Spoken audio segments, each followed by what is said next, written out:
Hello students, welcome back to Shubham lecturer channel.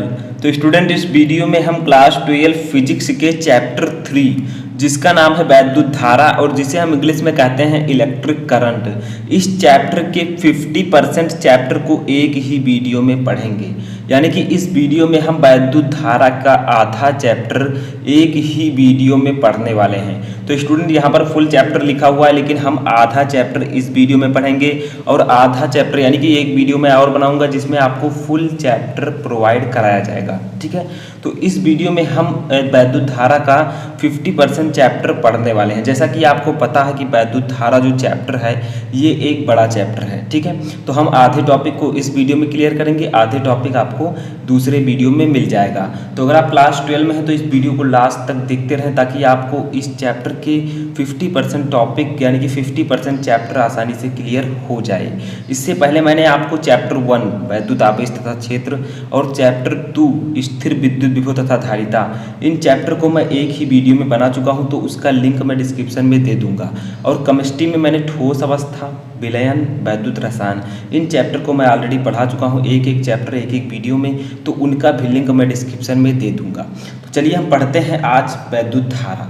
अब वैद्युत धारा चैप्टर स्टार्ट करने से पहले आपको ये जानना जरूरी है कि वैद्युत धारा होता क्या है। वैद्युत धारा जिसे हम इंग्लिश में कहते हैं इलेक्ट्रिक करंट, ठीक है, इंग्लिश भी जानना ज़रूरी है, तो इलेक्ट्रिक करंट हम इसे कहते हैं। अब देखिए, इस वीडियो को लास्ट तक देखते रहिए। इस वीडियो को में जो कुछ भी पढ़ाया जाता है उसको आप नोट करते चलिए साथ में। ठीक है, एक नोट बनाइए, उसको नोट करिए ताकि आप कभी भी उसे पढ़ सकें। वैसे पीडीएफ में दे दूंगा। तो देखिए, वैद्युत धारा जिसे हम इलेक्ट्रिक करंट कहते हैं, सबसे पहले हमें वैद्युत धारा की परिभाषा जाननी है, फिर मात्रक, बीमा, ये सब। ठीक है, तो देखिए आवेश वैद्युत धारा होता क्या है।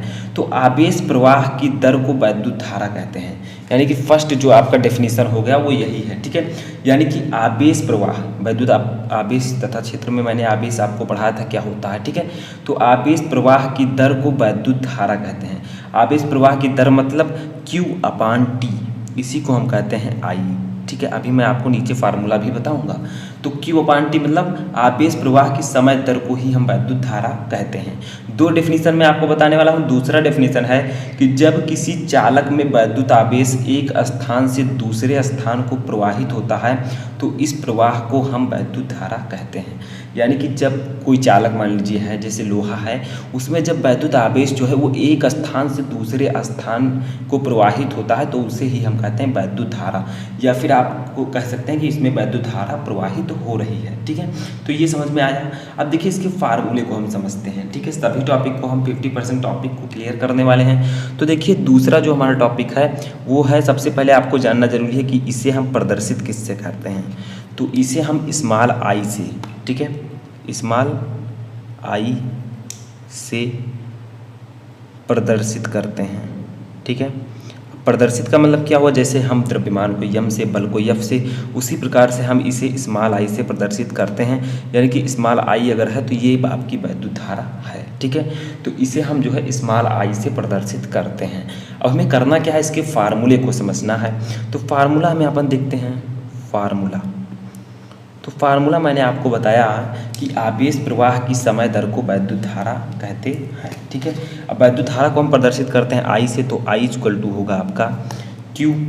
ठीक है, Q अपान, ये Q है स्मॉल q। ठीक है, आप लोग अच्छे से लिख दीजिएगा, Q/T स्मॉल t, और यही है आपका वैद्युत धारा का सूत्र। ठीक है, I इक्वल टू Q/T, जहाँ I है विद्युत धारा, Q है आवेश, मैं लिख देता हूँ बगल में ताकि दिक्कत ना हो आप लोगों को। ठीक है, तो Q क्या है और T क्या है। तो Q है स्टूडेंट आपका आवेश, जिसे हम इंग्लिश में चार्ज कहते हैं। T है समय, जिसे हम इंग्लिश में टाइम कहते हैं। ठीक है, तो ये आपका हो गया I इक्वल टू Q/T, यानी कि आवेश प्रवाह की दर को या समय दर को हम वैद्युत धारा कहते हैं। I equal to Q/T। ठीक है, आप कह सकते हैं आवेश और समय के गुणनफल को हम वैद्युत धारा कहते हैं। इस प्रकार से भी आप डेफिनेशन को कर सकते हैं। ठीक है, कोई दिक्कत नहीं होगा, वो भी एकदम सही डेफिनेशन है। अब देखिए, बात ये आती है कि इसका मात्रक क्या होता है। तो हम यहाँ पर मात्रक के रूप में क्या लिखेंगे। तो दोस्तों, इसका मात्रक जो होता है वो क्या होता है। ठीक है, तो इसका मात्रक होता है, यहाँ से पहले देख लेते हैं। Q क्या है, आवेश है, आवेश का मात्रक होगा कूलाम। ठीक है, कूलाम प्रति, टी क्या है, समय का मात्रक होगा सेकंड, तो कूलाम प्रति सेकंड इसका मात्रक होता है और इसी को हम कह सकते हैं या एम्पियर। विद्युत धारा का जो एम्पियर है वो मात्रक होता है और ये कूलाम प्रति सेकंड हमने इस जो है फार्मूले से इसे क्रिएट किया है। तो ये दोनों जो मात्रक होते हैं वो किसके होते हैं, विद्युत धारा के। ठीक है, आप कूलाम प्रति सेकंड भी देखने को मिलेगा आपको और एम्पियर तो मिलेगा ही। विद्युत धारा का जो मात्रक होता है वो एम्पियर होता है। ठीक है, और ये भी होता है।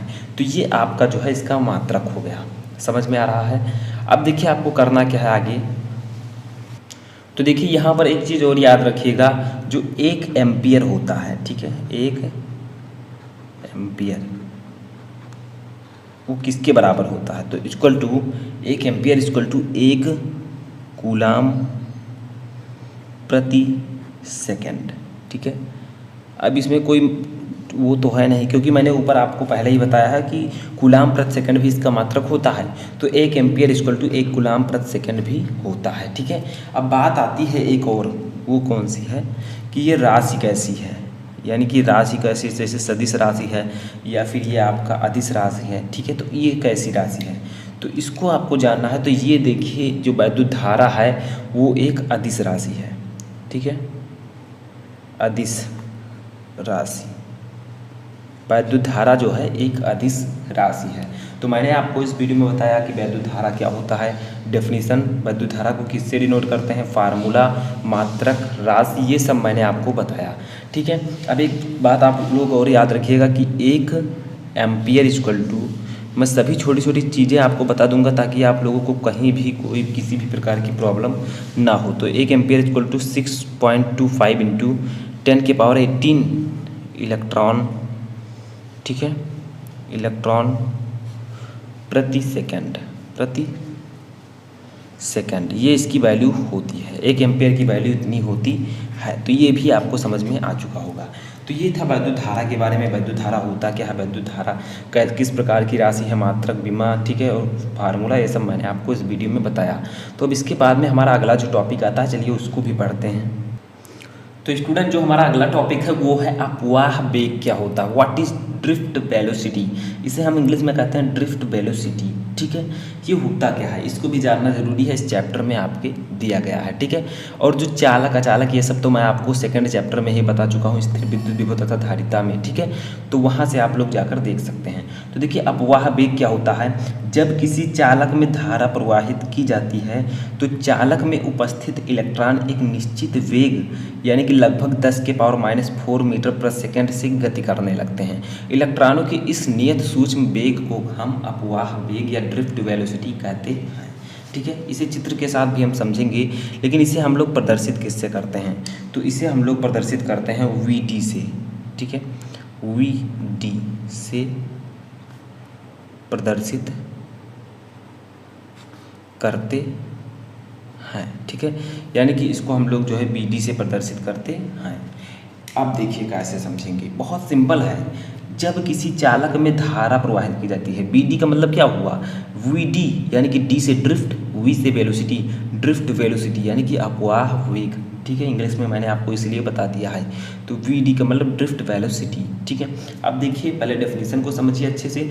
जब किसी चालक में धारा प्रवाहित की जाती है, यानी कि कोई चालक है, चालक में क्या ले सकते हैं, जिसमें चालक होता क्या है, जिसमें इलेक्ट्रॉनों का प्रवाह आसानी से होता है, जैसे आपका लोहा, तांबा, एल्यूमिनियम हो गया। ठीक है, तो मान लीजिए मैंने एक लोहा ले लिया यहाँ पर। ठीक है, ये आपका एक लोहा है यानी कि आयरन है। ठीक है, अब है क्या, इसमें बहुत सारे छोटे छोटे जो हैं इलेक्ट्रॉन होंगे, आवेश होंगे। ठीक है, आवेश जैसे मान लीजिए ऋण आवेश इसमें है। ठीक है, ये ऋण आवेश है, मान लीजिए ये ऋण आवेश है। ठीक है, तो जब किसी चालक में धारा, भी इसमें धारा नहीं प्रवाहित की गई, मान लीजिए इसमें हम धारा को प्रवाहित करते हैं, तो होगा क्या, सिंपली समझिए, बहुत ही सिंपल है, ये डेफिनेशन बहुत सिंपल है। तो देखिए इसमें होगा क्या, जो ये इलेक्ट्रॉन होंगे ये एक सूक्ष्म वेग से जो है VD से, सूक्ष्म वेग से इलेक्ट्रॉन जो है ये ऋणायन जो है ये गति करने लगेंगे।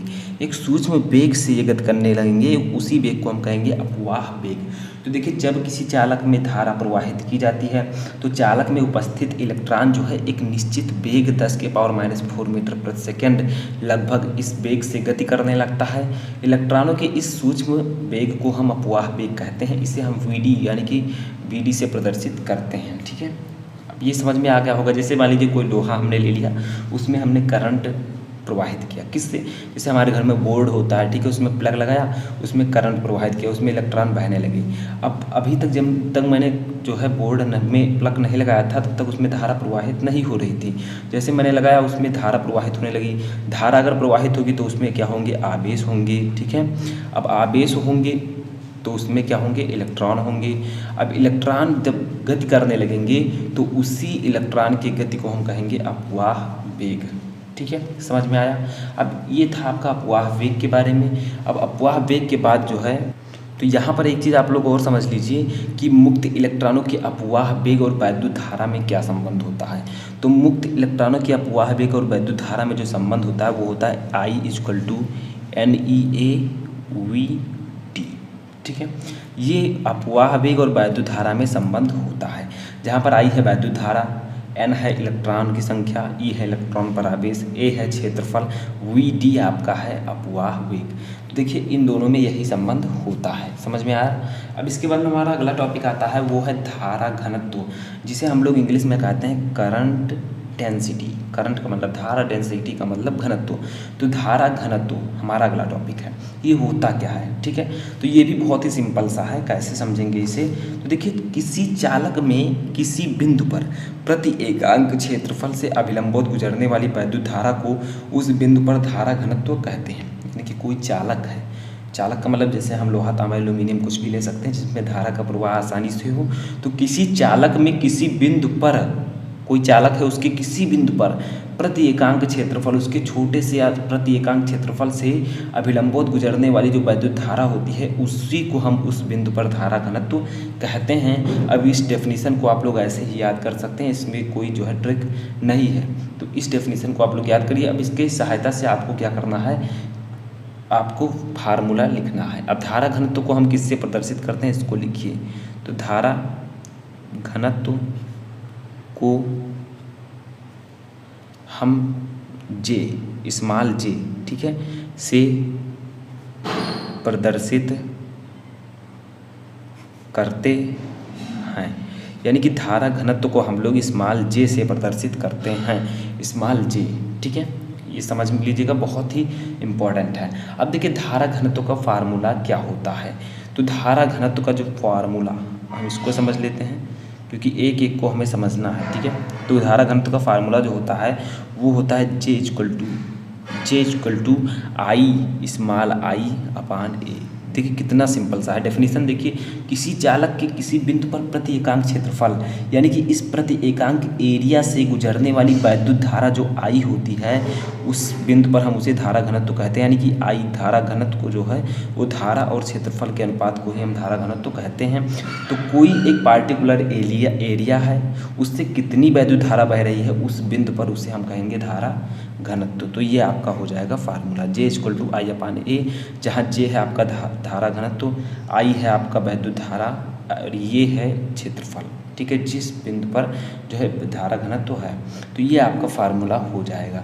अब आगे देखिए, हमें क्या जानना है, इसका जो है मात्रक हमें समझना है। ठीक है, तो हम लिखेंगे यहाँ पर मात्रक, या आप लोग इसे कह सकते हैं यूनिट इंग्लिश में। ठीक है, तो इसका मात्रक क्या होता है। तो धारा घनत्व का मात्रक जो होता है वो होता है एम्पियर। क्यों एम्पियर होता है? I का मात्रक क्या होगा धारा का? देखिए, I मैंने लिखा है, आप फार्मूले से मात्रक भी निकाल सकते हैं। तो I है आपका धारा, तो धारा का मात्रक एम्पियर अभी मैंने आपको पढ़ाया। तो एम्पियर प्रति, A है तो हम प्रति लगाएंगे। ठीक है, एम्पियर प्रति, और A है एरिया, तो एरिया का मात्रक होता है मीटर स्क्वायर। ठीक है, जो एरिया होता है, क्षेत्रफल होता है, उसका मात्रक होता है मीटर स्क्वायर। तो ये आपका हो जाएगा एम्पियर मीटर स्क्वायर, एम्पियर प्रति मीटर स्क्वायर। ठीक है, तो ये इसका फार्मूला हो जाएगा। समझ में आया। अब यहाँ पर जो है आपको एक चीज़ और समझ लेनी है, वो क्या है? वो है कि धारा घनत्व तथा अनुगमन वेग में संबंध। मैंने आपको धारा और अनुगमन वेग में बताया। अब धारा घनत्व और अनुगमन वेग में संबंध, ठीक है, लिख देते हैं धारा घनत्व और अनुगमन वेग में संबंध। ठीक है, इन दोनों में क्या रिलेशन होता है, क्या संबंध होता है। तो धारा घनत्व को हम प्रदर्शित करते हैं जे से, तो जे इक्वल टू आपका होता है एन ई वी डी, और आई इक्वल टू क्या था आपका N E A V D, तो J equal to N E V D. N क्या है, इलेक्ट्रॉनों की संख्या, ई क्या है, इलेक्ट्रॉन पर आवेश, वी डी है आपका अपवाह वेग।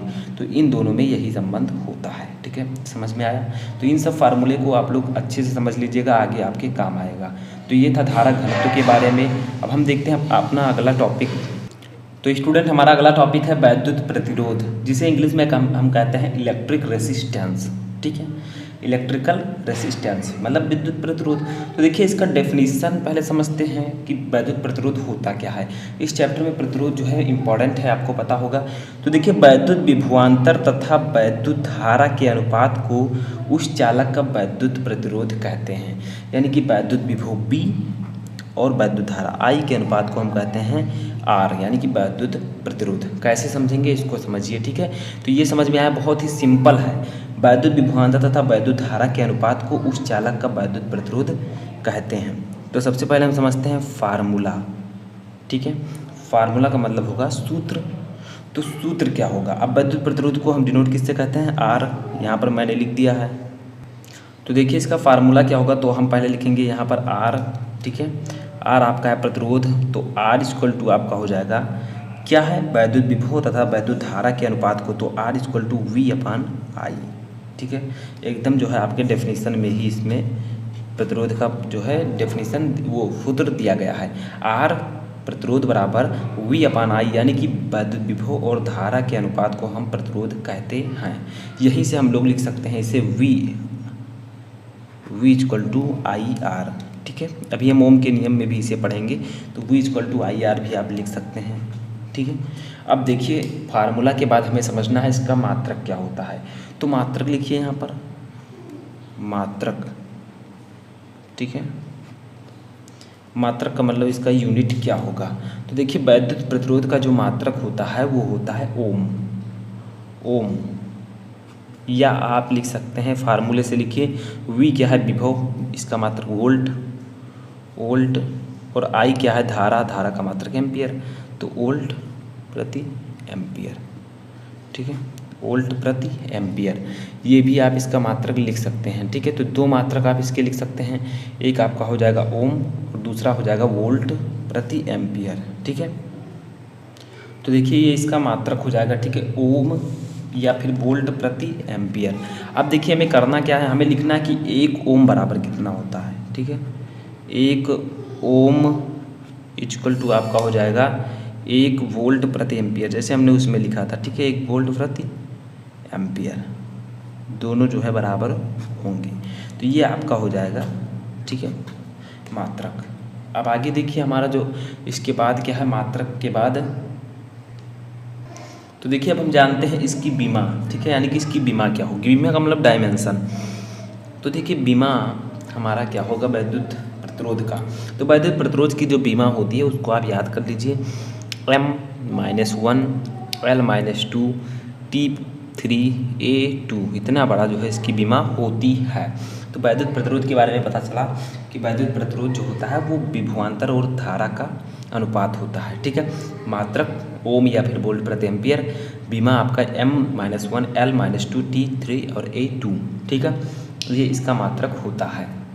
तो ये सब आपको आई होप कि समझ में आ चुका होगा। ठीक है, अब यहाँ पर कुछ चीज़ें आप लोग और समझ लीजिए। जैसे देखिए 1 मेगा ओम किसके बराबर होता है। ठीक है, 1 मेगा ओम का मतलब 1 M ओम।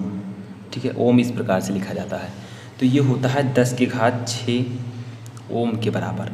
ठीक है, और 1 माइक्रो ओम को लिखते हैं हम लोग इस प्रकार से। ठीक है, इस प्रकार से 1 माइक्रो ओम इक्वल टू आपका होता है 10⁻⁻6 ओम। ठीक है, तो ये याद रखिएगा, ये न्यूमेरिकल में आपको सहायता करेंगे। तो ये था आपका वैद्युत प्रतिरोध का सब कुछ जो कि मैंने आपको बताया। इसके बाद में हमारा अगला टॉपिक आता है। तो स्टूडेंट हमारा अगला टॉपिक है वैद्युत चालकता, जिसे हम लोग इंग्लिश में कहते हैं इलेक्ट्रिक कंडक्टिविटी या फिर कंडक्टेंस। तो वैद्युत चालकता क्या होता है? बहुत ही सिंपल है। वैद्युत प्रतिरोध के व्युत्क्रम को वैद्युत चालकता कहते हैं। व्युत्क्रम का मतलब उसका उल्टा। जैसे देखिए, वैद्युत चालकता को हम पहले प्रदर्शित कैसे करते हैं, इसको लिखते हैं। तो वैद्युत चालकता, ठीक है, को हम लोग प्रदर्शित करते हैं, ठीक है। तो स्टूडेंट जो हमारा ये वैद्युत चालकता है, इसको जो प्रदर्शित करते हैं, इसको नहीं दिया गया है, ठीक है, तो इसको हम नहीं लिखेंगे। तो वैद्युत चालकता जो है, वैद्युत प्रतिरोध के व्युत्क्रम को वैद्युत चालकता कहते हैं। अब देखिए वैद्युत चालकता का मात्रक क्या होता है। तो वैद्युत चालकता, ठीक है, का मात्रक, इसका कोई फार्मूला भी नहीं है, ठीक है, तो इसको आप लोग याद रखिएगा। तो वैद्युत चालकता का मात्रक, अब देखिए आप फार्मूले, तो वैद्युत चालकता जो है ये वैद्युत प्रतिरोध के व्युत्क्रम को हम वैद्युत चालकता कहते हैं। इतना समझ में आया, ठीक है। अब चालकता का ऐसा ही मात्रक जो होता है वो होता है मो, यानी कि महो, ठीक है, MHO, या अथवा आप लोग लिख सकते हैं ओम इनवर्स, या अथवा एक और आप लिख सकते हैं, वो है साइमन। साइमन का मतलब यस। इतने जो है इसके मात्रक होते हैं, या फिर आप महो लिख सकते हैं, या ओम इनवर्स, या फिर साइमन, तीनों ये इसके मात्रक हैं। ऑप्शनल है, कोई भी आप लिख सकते हैं। तो वैद्युत चालकता यही आपका होता है। इसकी बीमा क्या होती है, तो उसको भी लिख देते हैं। वैद्युत चालकता की बीमा, तो इसकी बीमा होती है M-1 L-2 T⁻³ और A⁻²। तो ये होती है वैद्युत चालकता की बीमा, ठीक है। M-1 L-2 T⁻³ और A⁻²। तो ये आपका था वैद्युत चालकता। वैद्युत प्रतिरोध के व्युत्क्रम को हम वैद्युत चालकता कहते हैं। इसका मात्रक होता है महो, या फिर ओम इनवर्स, या साइमन इनवर्स। और वैद्युत चालकता का जो बीमा होता है वो होता है M-1 L-2 T⁻³ और A⁻²। तो इसके बाद में हमारा अगला टॉपिक जो आता है, तो स्टूडेंट हमारा अगला टॉपिक है ओम का नियम, जो कि इस चैप्टर का सबसे इम्पॉर्टेंट और एकमात्र नियम है। ये नियम बहुत ही ज़्यादा इम्पॉर्टेंट है, ठीक है। तो ओम के नियम को हम इंग्लिश में भी कहते हैं ओम्स लॉ। अब सबसे पहले जान लेते हैं थोड़ा सा कि इसे किसने दिया था। तो सन 1826 में जर्मन वैज्ञानिक डॉक्टर जॉर्ज साइमन ओम ने किसी चालक के सिरों पर लगाए गए वैद्युत विभवांतर तथा उसमें प्रवाहित होने वाली वैद्युत धारा के संबंध में एक नियम दिया था, जिसे हम लोग कहते हैं ओम का नियम, ठीक है। किसने दिया था? डॉक्टर जॉर्ज साइमन ओम ने, जो कि एक जर्मन वैज्ञानिक थे, और सन 1826 में इन्होंने इसे दिया था। उन्होंने क्यों दिया था? उन्होंने ये बताने के लिए दिया था कि किसी भी चालक के सिरों पर लगाया गया वैद्युत विभवांतर उसमें बहने वाली वैद्युत धारा के बीच में किस प्रकार से संबंध स्थापित करता है। तो देखिए इसी को हम कहते हैं ओम का नियम। ओम के नियम में क्या है कि यदि किसी चालक की भौतिक अवस्था, फिजिकल जो स्टेज होती है उसको, जैसे ताप और कोई परिवर्तन ना हो, में कोई परिवर्तन ना हो, तो उसके सिरों पर लगाया गया विभवांतर उसमें बहने वाली वैद्युत धारा का अनुपात नियत होता है। यानी कि यहाँ पर बताया गया है कि अगर किसी चालक की भौतिक अवस्था जैसे ताप में कोई भी परिवर्तन ना करें, तो उसके सिरों पर लगाया गया जो विभवांतर होगा वो उसमें बहने वाली वैद्युत धारा के अनुपात, वैद्युत धारा और विभवांतर का अनुपात जो होगा वो एक नियतांक या नियत होगा। जैसे क्या कहा गया है कि मान लीजिए, ठीक है, जैसे यदि ठीक है वैद्युत विभवांतर, इनके नियम के अनुसार हम लिख रहे हैं, यदि वैद्युत विभवांतर V, ठीक है, कैपिटल V, और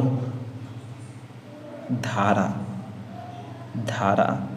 स्मॉल I हो तो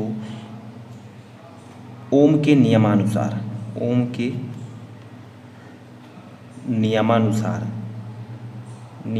क्या बताया गया है? ओम के नियम के अनुसार कि जो वैद्युत विभव होता है और धारा, उसका अनुपात एक नियतांक होता है।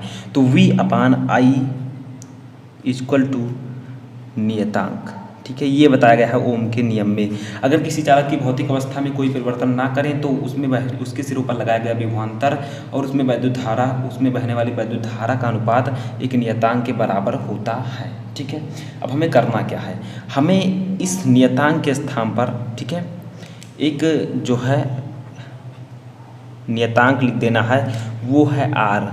ठीक है, वैद्युत धारा में जो है ये जो नियतांक है उसमें हम जो है एक नियतांक लिख देंगे जो कि है आर। नियतांक के स्थान पर हम आर लिख देंगे। अब देखिए होगा क्या, V अपन I = R, इसी को हम कहते हैं ओम का नियम। बट इसे आप और भी अच्छे से लिख सकते हैं आप V = IR। ठीक है, ये भी आप लिख सकते हैं ओम के नियमानुसार। ठीक है, नियतांक के स्थान पर हमने आर लिखा है। ठीक है, अब देखिए होगा क्या, अब आर है क्या, यहाँ पर समझ लीजिए आर क्या है, वैद्युत प्रतिरोध, जो कि मैंने आपको पहले भी बताया है, वैद्युत प्रतिरोध। ठीक है, V क्या है आपका, विभवांतर है, I क्या है, धारा है, ये सब तो मैं आपको ऑलरेडी बता चुका हूँ। तो यही है ओम के नियम में कि अगर किसी चालक की भौतिक अवस्था या ताप पर कोई भी परिवर्तन ना किया जाए तो उसके सिरों पर जो लगाया गया विभवांतर है और उसमें बहने वाली धारा, इसका अनुपात एक नियतांक होता है। हमने नियतांक के स्थान पर R लिख दिया। R जो है एक नियतांक है जिसे हम लोग कहते हैं वैद्युत प्रतिरोध, इसी को हम कहते हैं ओम का नियम। ठीक है, समझ में आया, बस यही ओम का नियम है, कोई इसमें जो है दिक्कत या प्रॉब्लम नहीं होगी। आगे हमारा टॉपिक क्या है उसको चलिए समझते हैं। तो स्टूडेंट हमारा अगला टॉपिक आता है विशिष्ट प्रतिरोध या प्रतिरोधकता, जिसे हम इंग्लिश में कहते हैं स्पेसिफिक रेसिस्टेंस और रेसिस्टिविटी। अब ये आपको पढ़ना क्यों ज़रूरी है, क्योंकि ये फिजिक्स में भी है, केमिस्ट्री में भी है, तो इसको पढ़ लेंगे तो दोनों में आपके काम आ जाएगा। तो देखिए है क्या ये, तो देखिए विशिष्ट प्रतिरोध होता क्या है, तो जब किसी चालक में वैद्युत धारा प्रवाहित होती है, मान लीजिए कोई चालक है जिसमें वैद्युत धारा प्रवाहित हो रही है, तो चालक के भीतर किसी बिंदु पर वैद्युत क्षेत्र की तीव्रता ई को हम वैद्युत क्षेत्र की तीव्रता कहते हैं, तथा धारा घनत्व J के अनुपात को चालक की विशिष्ट प्रतिरोध या प्रतिरोधकता कहते हैं। या सिंपली आप कह सकते हैं कि धारा घनत्व और वैद्युत क्षेत्र की तीव्रता के अनुपात को हम कहते हैं विशिष्ट प्रतिरोध। ठीक है, लेकिन यहाँ पर कैसे विस्तृत किया गया है कि यदि किसी चालक में वैद्युत धारा प्रवाहित होती है तो चालक के भीतर किसी बिंदु पर वैद्युत क्षेत्र की तीव्रता E तथा धारा घनत्व J के अनुपात को हम विशिष्ट प्रतिरोध या प्रतिरोधकता कहते हैं। ठीक है, समझ में आया। अब इसे हम प्रदर्शित किससे करते हैं, तो इसे हम लोग विशिष्ट प्रतिरोध को हम लोग रो, इसे हम लोग कहते हैं रो, इस प्रकार से होता है, तो इसे रो से प्रदर्शित करते हैं। ठीक है, प्रदर्शित करते हैं। ठीक है, समझ में आया। अब रो होता क्या है, इसका फार्मूला क्या होता है, विशिष्ट प्रतिरोध का हम फार्मूला पहले समझेंगे। तो इसका फार्मूला जो होता है वो रो = होता है, ठीक है, E/J। मैंने आपको बताया कि किसी बिंदु पर विद्युत क्षेत्र की तीव्रता और धारा घनत्व के अनुपात को हम विशिष्ट प्रतिरोध कहते या प्रतिरोधकता कहते हैं। तो रो = E/J। अब यहाँ पर रो क्या है, विशिष्ट प्रतिरोध है, E क्या है, विद्युत क्षेत्र की तीव्रता है, J क्या है, आपका धारा घनत्व है। तो इन सबको आप लोग याद रखिएगा। ठीक है, अब आगे बढ़ते हैं इसके बाद में। ठीक है, क्या है, तो एक फार्मूला इसका और होता है, उसको भी ले लीजिए, वो भी काम आएगा आपके। तो रो = होता है RA/L, ये फार्मूला भी लिख दीजिएगा। ठीक है, जहाँ पर रो क्या है, विशिष्ट प्रतिरोध, R क्या है, प्रतिरोध, ये क्या है, एरिया क्षेत्रफल, L क्या है, लंबाई, चालक का क्षेत्रफल, चालक की लंबाई। तो इस प्रकार से आप लोग इसे लिख सकते हैं। अब आगे बढ़ते हैं। तो देखिए अब हम जानते हैं इसका मात्रक क्या होता है। ठीक है, मात्रक, तो इसका मात्रक जो होता है वो होता है ओम मीटर, या फिर आप लिख सकते हैं छोटा सा ओम सेंटीमीटर। ठीक है, मीटर थोड़ा बड़ा है, सेंटीमीटर उससे थोड़ा छोटा, तो मात्रक होता है ओम मीटर या फिर ओम सेंटीमीटर। ये होता है विशिष्ट प्रतिरोध का मात्रक। ठीक है, अब इसकी बीमा हम समझ लेते हैं। तो बीमा जो इसकी होती है वो होती है आपकी mL/3 T⁻³ A⁻², ये इसकी बीमा होती है। ठीक है, तो ये बीमा आप लोग याद रखिएगा। अभी इसका जो और भी MKS में मात्रक होता है वो सब आपको जानना भी जरूरी है। ठीक है, तो MKS पद्धति में इसका मात्रक लिख लेते हैं, MKS पद्धति।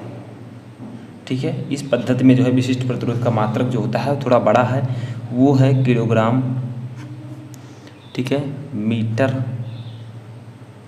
क्यूब सेकंड के पावर -3 और एम्पियर के पावर -2। तो ये इसका होता है MKS पद्धति में मात्रक, ठीक है। और वैसे मात्रक जो होता है ओम मीटर या फिर ओम सेंटीमीटर। तो ये आप लोग याद रखिएगा, ठीक है। आगे जो है हमारा अगला टॉपिक अब हम देखते हैं क्या है। तो स्टूडेंट हमारा अगला टॉपिक है विशिष्ट चालकता। हमने अभी पढ़ा विशिष्ट प्रतिरोध, तो यहाँ पर हम लोग पढ़ेंगे विशिष्ट चालकता। जैसे हमने वहाँ पर पढ़ा था वैद्युत प्रतिरोध तो वैद्युत चालकता, वहाँ यहाँ पर है विशिष्ट प्रतिरोध विशिष्ट चालकता, ठीक है। इसे हम इंग्लिश में कहते हैं स्पेसिफिक कंडक्टेंस। स्पेसिफिक का मतलब विशिष्ट, कंडक्टेंस का मतलब चालकता। तो विशिष्ट चालकता होता क्या है? तो देखिए विशिष्ट प्रतिरोध के व्युत्क्रम को विशिष्ट चालकता कहते हैं, यानी कि विशिष्ट प्रतिरोध का जो व्युत्क्रम होता है वही विशिष्ट चालकता कहलाता है, ठीक है। अब देखिए इसे हम कैसे समझेंगे। तो इसका सबसे पहले हम जानते हैं इसे हम डिनोट किससे करते हैं। तो इसे हम लोग सिग्मा से प्रदर्शित करते हैं, ठीक है। सिग्मा करते हैं तो सिग्मा कुछ इसी प्रकार का बनता है जैसे मैंने आपको बनाया भी है इस प्रकार से, ठीक है। तो अब सिग्मा जो हो गया इसे हम सिग्मा से प्रदर्शित करते हैं। फार्मूला भी इसका सिंपल है, तो फार्मूला यानी कि सूत्र भी लिख देते हैं यहीं पर, फार्मूला, ठीक है। तो ये क्या होगा, तो सिग्मा इक्वल टू आपका हो जाएगा 1/ρ, ठीक है। सिंपल है। विशिष्ट प्रतिरोध के व्युत्क्रम को हम विशिष्ट चालकता कहते हैं। तो विशिष्ट प्रतिरोध आपका ये है ρ है, तो सिग्मा इक्वल टू 1/ρ इसका आपका व्युत्क्रम हो गया, ठीक है। तो ये सिंपल था। इसका मात्रक हम देख लेते हैं क्या होता है, तो लिख देंगे मात्रक, ठीक है। तो इसका जो मात्रक होता है SI पद्धति में वो होता है ओम मीटर इनवर्स, ठीक है। ओम मीटर इनवर्स, ये -1 है, तो ओम मीटर इनवर्स जो है इसका मात्रक होता है।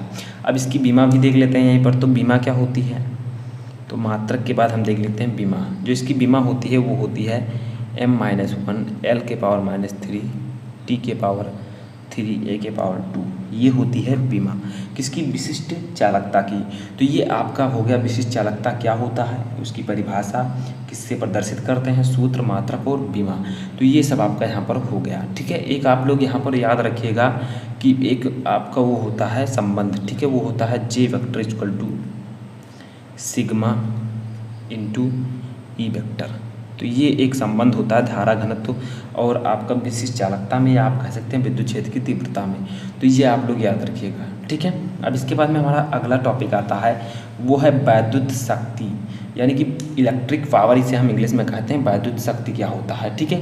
तो ये भी एक इम्पॉर्टेंट टॉपिक है। तो देखिए वैद्युत शक्ति क्या होता है इसको समझते हैं। तो वैद्युत शक्ति का मतलब इलेक्ट्रिक पावर, किसी वैद्युत परिपथ में ऊर्जा के क्षय होने की दर को हम शक्ति कहते हैं या फिर वैद्युत शक्ति कहते हैं, ठीक है। यानी कि किसी कोई वैद्युत परिपथ है जिसमें ऊर्जा कितनी क्षय होती है, उसी ऊर्जा के क्षय होने की दर, समय के साथ कितनी ऊर्जा जो है कम हो रही है, क्षय हो रही है, तो उसी को हम लोग कहते हैं वैद्युत शक्ति। अब वैद्युत शक्ति को हम प्रदर्शित किससे करते हैं, तो इसे हम लोग प्रदर्शित करते हैं कैपिटल P से। तो इसे हम P से प्रदर्शित करते हैं, ठीक है। इसे हम P से प्रदर्शित करते हैं। और इसका फार्मूला क्या होता है, तो फार्मूला भी हम लोग लिख देते हैं, सूत्र, ठीक है। तो इसका फार्मूला आपका होता है P इक्वल टू W/T। अब W यहाँ पर क्या है, W आपका एनर्जी है, ठीक है। इसी के क्षय होने की दर, समय के साथ कितनी क्षय हो रही है, इसी को हम लोग कहते हैं वैद्युत शक्ति। तो P इक्वल टू W/T, ठीक है, समझ में आया। तो ये आपकी W जो है ऊर्जा, इतनी ऊर्जा क्षय होगी। अब इसका मात्रक क्या होता है, तो मात्रक, तो इसका मात्रक होता है वाट। पावर या शक्ति का मात्रक जो होता है वो वाट होता है, जिसे हम इंग्लिश में लिखते हैं WA+T।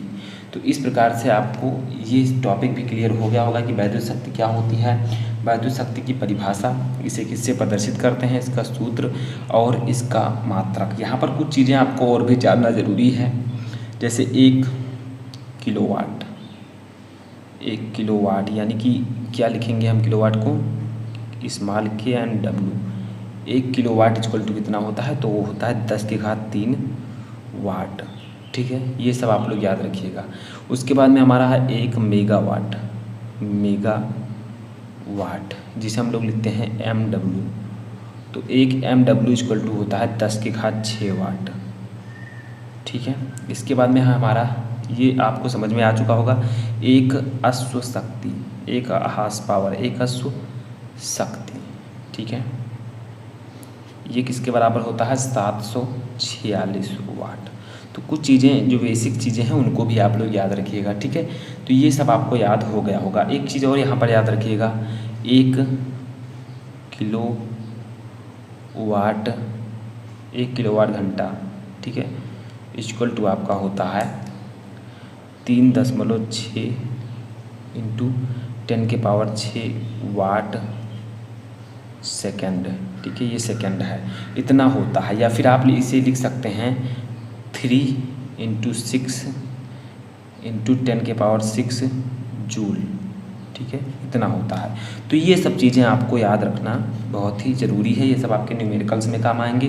तो ये आई होप कि आपको जो ये वैद्युत शक्ति वाला टॉपिक है ये भी क्लियर हो चुका होगा कि किसी वैद्युत परिपथ में ऊर्जा के क्षय होने की दर को हम शक्ति कहते हैं। इसे P से प्रदर्शित करते हैं, P = W/T। इसका मात्रक वाट होता है। 1 किलोवाट = 10⁻³ वाट, 1 मेगावाट = 10⁻6 वाट, एक अश्व शक्ति = 746 वाट और 1 किलोवाट घंटा = 3.6 × 10⁻6 जूल। तो ये आई होप कि आपको टॉपिक क्लियर हो चुका होगा। ठीक है, तो ये थे आपके इतने सारे टॉपिक जिसमें मैंने आपको 50% आपका चैप्टर कवर कर दिया है। ठीक है, अब 50% जो चैप्टर बचता है वो मैं आपको बाद में स्टेप बाय स्टेप पढ़ाऊंगा एक ही वीडियो में। तो आई होप कि आपको ये वीडियो अच्छा लगा होगा। सेकंड पार्ट अगर आपको चाहिए तो इस वीडियो को लाइक करें, कमेंट करें और अपने दोस्तों के साथ शेयर करें। इसका PDF भी मैं डिस्क्रिप्शन में दे दूँगा, उसे जाकर आप लोग डाउनलोड कर लीजिएगा।